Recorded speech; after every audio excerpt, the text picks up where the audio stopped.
আসলে আমাদের অবরোধটা ডাকার উদ্দেশ্য হইলো যে আমাদের লাইসেন্স আছিল আগের আমলে 2500 টাকা আর 2000 টাকা। এই লাইসেন্স হুট করে ধাপে ধাপে বাড়ায় আজকে এবার করছে 4000 টাকা।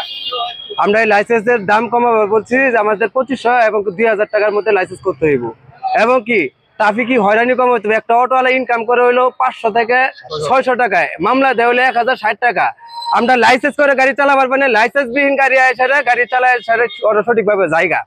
লাইসেন্স বিহীন গাড়ি পৌরসভায় যাতে চালাইতে না পারে, লাইসেন্স ছাড়া গাড়িগুলো বন্ধ করতে হইব।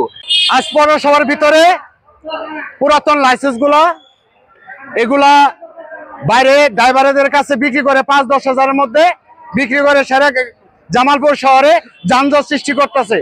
আমরা ঠিক মতন গাড়ি চালাতে পারতাছি না। এদের কারণে এদের বন্ধ করতে হবে।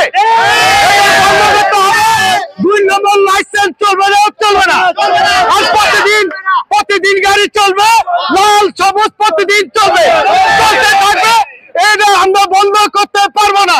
বাংলাদেশে কিছু হইলে শুধু আন্দোলন, কিন্তু 2 দিন পরে কিন্তু এগুলো সব ঠিক হয়ে যাবে। কিন্তু এই ভোগান্তি কিন্তু আমরা যারা যাত্রী আছি, সাধারণ মানুষ, তাদের যদি এই বিষয়গুলো বসে সমাধান করা যেত তাহলে আমাদের এই ধরনের ভোগান্তি শিকার হইতো না।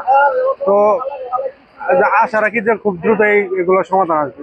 মানে অটো রিক্সা বন্ধ, এখন আমাদের হাইটে হাইটে যেতে স্কুল অনেক দূরে, যাইতেও সময় লাগতেছে, শরীরেও ক্লান্তি নিয়ে আবার পড়াশোনা করতে হবে, আবার এগুলো শেষ করে আবার বাসায়ও হাইটে হাইটে আসতে হবে।